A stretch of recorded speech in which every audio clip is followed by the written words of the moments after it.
अस्सलामु अलैकुम वरहमतुल्लाहि वबरकातुहू। मेरे अज़ीज़ बहनों, क्या आप जानती हैं कि इस दुनिया में वो कौन सा रिश्ता है जिसकी मिसाल अल्लाह ताला ने लिबास से दी है। वो रिश्ता जो अगर ठीक हो जाए तो घर जन्नत बन जाता है, और अगर उसमें दरार आ जाए तो पूरी ज़िंदगी एक अजाब बन जाती है। वो रिश्ता है मियाँ और बीवी का। आज हम बात करेंगे उस हस्ती के बारे में जिसके बारे में मेरे नबी सल्लल्लाहु अलैहि वसल्लम ने फरमाया कि अगर किसी को सजदाए ताज़िमी का हुक्म होता तो वो शोहर को होता। आज हमारे माशरे में तलाक इतनी क्यों बढ़ रही है? क्यों आज हमारे घरों से सुकून ख़त्म होता जा रहा है और सिर्फ चिकना चिल्लाना बाकी रह गया है? हम सब हक मांगने की बात करते हैं, तो करते हैं, लेकिन फ़र्ज़ अदा करने की बारी आती है तो पीछे हट जाते हैं। आज हम उस मखसूस चाबी का जिक्र करेंगे जो हमारे घरों के बंद सुकून के दरवाजे खोल सकती है, यानी शोहर का हुकूक और हमारी जिम्मेदारियाँ। एक मर्तबा एक सहाबी रसूलुल्लाह सल्लल्लाहु अलैहि वसल्लम की बरगाह में हाजिर हुए और पूछा, या रसूल अल्लाह, बेहतरीन औरत कौन है? तो आप सल्लल्लाहु अलैहि वसल्लम ने फरमाया, ओ जो अपने शोहर को देखे तो उसे खुश कर दे। सुबहान अल्लाह। ज़रा सोचिए, क्या हमारे सेहरा, हमारी गुफ्तगू और हमारा लहजा आज हमारे शोहर के लिए खुशी का बयास है या तकलीफ़ का? आज का हमारा बयान इसी मौजू पर है। मधु व नसल्ली अला रसूलिहिल करीम, अम्मा बाद। अल्लाह रब्बुल इज़्ज़त ने इस दुनिया में इंसानी रिश्तों का एक एहसास गुलदस्ता बनाया है, और उन सब रिश्तों में सबसे मुक़द्दस और बुनियादी रिश्ता मियाँ और बीवी का है। कुरान मजीद में अल्लाह ताला फरमाता है, वो तुम्हारे लिए लिबास है और तुम उनके लिए लिबास हो। एक लिबास का काम क्या होता है? जिस्म को ढकना, उसे मौसम की शिद्दत से बचाना और इंसान की जीनत बनना। बिल्कुल इसी तरह एक बीवी अपने शोहर की इज्जत की हिफाजत करती है और उसके घर को सुकून का बागान बनाता है। इस्लाम ने मर्द को घर का सरबराह बनाया है।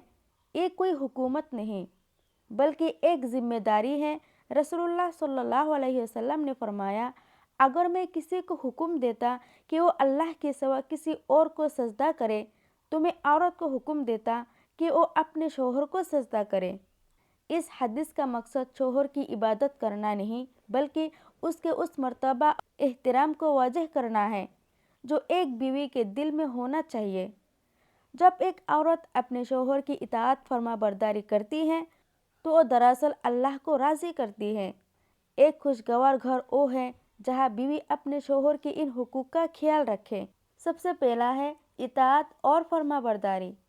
जब तक शोहर अल्लाह और उसके रसूल सल्लल्लाहु अलैहि वसल्लम के हुक्म के खिलाफ कुछ ना कहे, उसकी बात मानना बीवी पर लाजिम है।